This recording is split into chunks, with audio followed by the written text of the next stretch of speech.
السلام عليكم أعزائي المشاهدين، معكم بتول من مطبخ بتول قوجة. برحب فيكم من جديد وبرحب بكل متابعي القناة، وبحب كمان أتشكركم على متابعتكم وعلى تعليقاتكم الحلوة اللي عم تكتبوا لي إياها بأسفل الفيديو.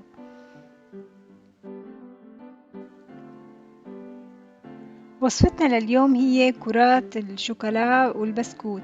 وصفة سهلة وسريعة ومكوناتها متوفرة بكل بيت، وفينا نعملها بأي وقت ونفاجئ فيها ضيوفنا، وكمان وجبة صحية وكتير محبوبة للأطفال، وفيهم كمان يساعدونا بتشكيل هالكرات الحلوة. تابعوني للأخير عشان تشوفوا المقادير وطريقة التحضير.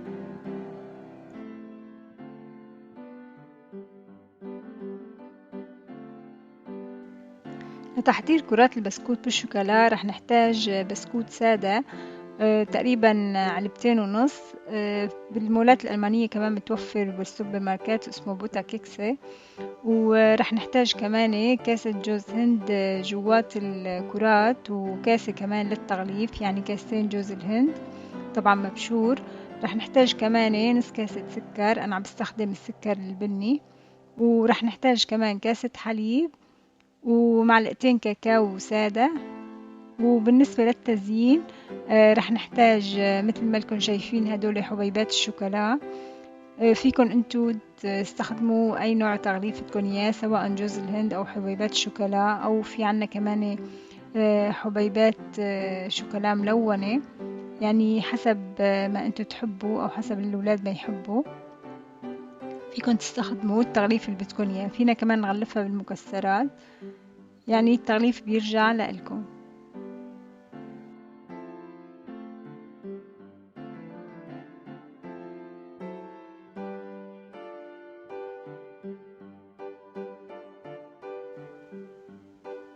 أول شي بدنا نجيب صحن غميق ونفضي فيه البسكوت، مثل ما قلت لكم تقريبا علبتين ونص. بعد ما فضيت البسكوت بالصحن بدي بلش كسره مثل ما لكم شايفين بالفيديو لقطع صغيرة.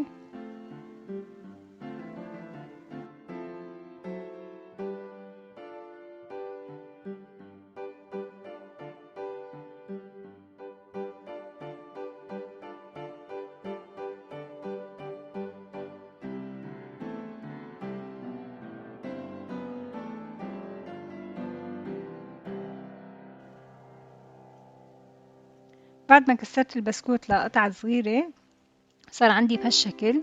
بدي بلش أضيف بقية المكونات. رح نضيف جوز الهند المبشور،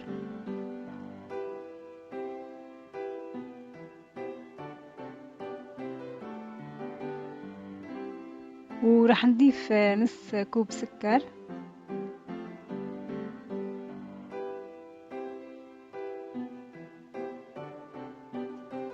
بهالوصفة فينا كمان نستغني عن السكر، لأني اوريدي البسكوت فيه سكر، ففينا كمان نستغني عنه بشكل نهائي، وفينا نضيفه. هذا بيرجع لذوقنا الشخصي. وحطيت لهم أنا كمان معلقتين الكاكاو. هلا عم بخلط المكونات كلها مع بعضها قبل ما أضيف المواد السائلة.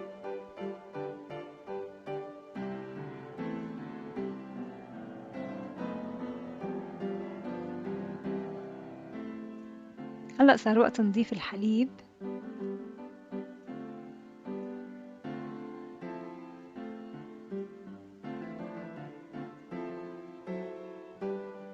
بعد ما ضفنا الحليب بدنا نحرك المكونات مع بعضها ونعجنها كأني عجينة، لبين ما نشوف انه البسكوت مع المكونات ومع الحليب تماسكوا بشكل كامل وصارت عندي مثل العجين.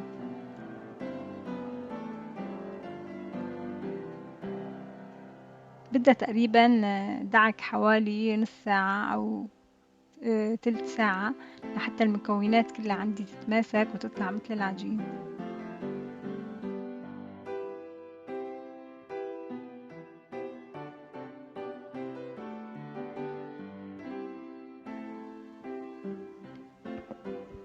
هيك صارت أعزائي المشاهدين العجينة عنا جاهزة، طبعا حسب كمية البسكويت وكمية الحليب اللي استخدمتوها، بس احنا بالأخير نوصل لهي النتيجة اللي انتو شايفينها، بحيث انه تتشكل معنا العجينة بشكل كرات بدون ما تلزق بإيدينا. هيك شكلنا أول كرة بشكل سهل. وهلأ بناخد بالمعلقة كمان نفس الكمية، وبس نحطها بين أصابعنا وبنحركها تحريكة بسيطة ونحصل على كرة.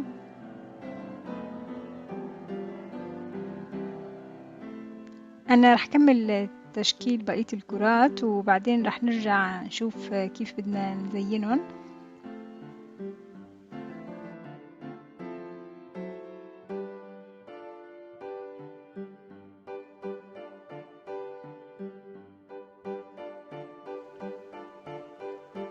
وهيك خلصنا تشكيل الكرات الشوكولا. والكرات فينا نحن نتحكم بحجمهم، فينا نعملهم كبار أو صغار. وهلأ مشان نحصل على تغليف كامل عم بغطي كرة البسكويت بالشوكولا بالمي، وبعدين عم بحطها بالتغليفة. رح نبلش أول شي بجوز الهند. طبعا أكيد كلكم عم تسألوا ليش شطيتها بالمي، مشان أحصل على كمية كاملة من التغليف.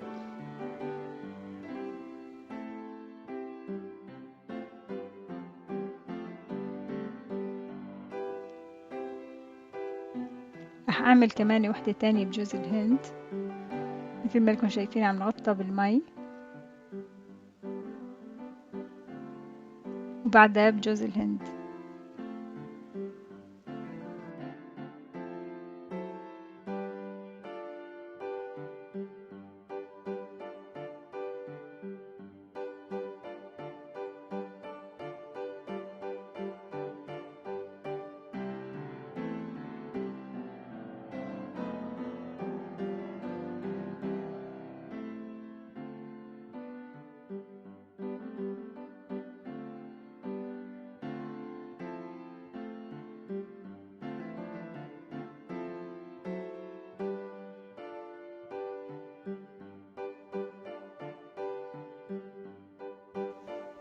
هيك صار عملنا حوالي 3 كرات بجوز الهند. وهلأ بدنا نعمل من التشكيلة الثانية.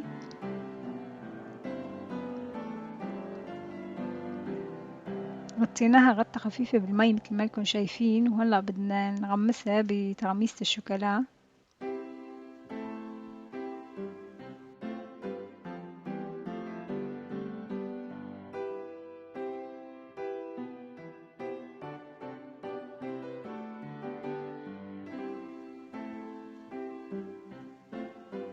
هيك صارت عندي جاهزة.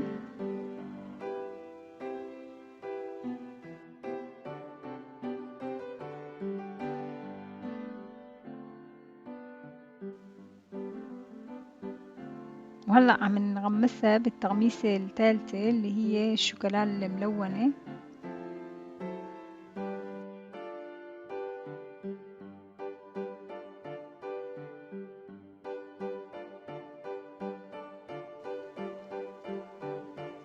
وهيك صاروا معنا أعزائي المشاهدين كرات البسكوت بالشوكولا جاهزين.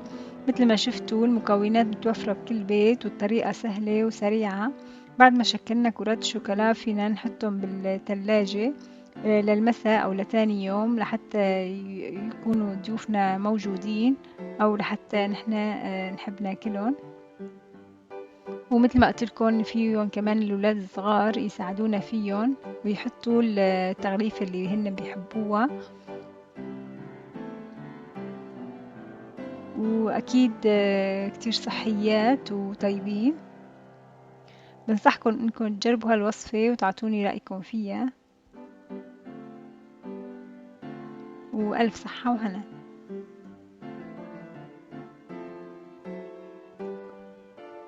إذا عجبتكم وصفة اليوم لا تنسوا تشاركوها مع أصدقائكم. لا تنسوا كمان تفعلوا زر الجرس وتشتركوا بالقناة مشان يصلكم كل جديد. وكتبولي بالتعليقات إذا حابين تشوفوا وصفات جديدة. كانت معكم بتول من مطبخ بتول قوجة، والسلام عليكم.